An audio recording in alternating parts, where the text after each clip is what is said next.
There is a lot of silence and hiding around the conversation of suicide. Dr. Nadine Burke-Harris is a leading pediatrician and trailblazer in the Adverse Childhood Experiences movement. A person who has experienced 4 or more adverse childhood experiences is more than 30 times as likely to attempt suicide. When kids experience adversity or trauma, it actually can get under our skin and change our biology. In Sacramento, Dr. Gina Warren and Marilyn Woods are co-founders of Neighborhood Wellness Foundation, a community-based organization disrupting intergenerational trauma. We've seen a lot more suicide, a lot of rage, a lot of violent behavior, but high-risk behavior needs to be looked at as a part of suicide ideation. They no longer care about how they're behaving because they have given up hope. Damon Fade DeRoe sought the services of Neighborhood Wellness to deal with his own trauma. I have a couple of people that I do know that committed suicide. I've been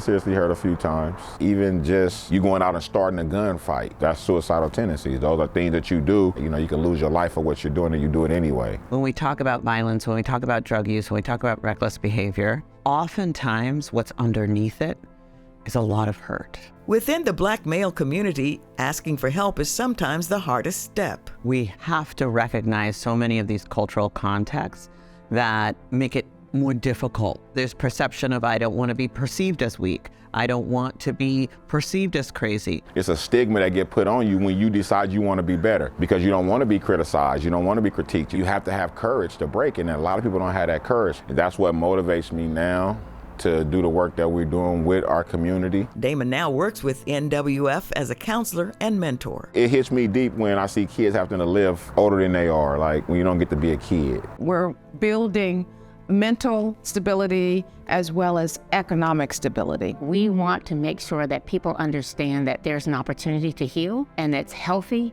that doesn't lead to prison or death. We see a willingness of folks to actually seek services, and that is the beginning of a movement. Dr. Burke-Harris says she has hope for the future. Talking about when you're struggling and sharing that with someone who you trust is actually the key. We've been taking care of each other, keeping each other safe, and now it's time for us to keep each other safe from suicide.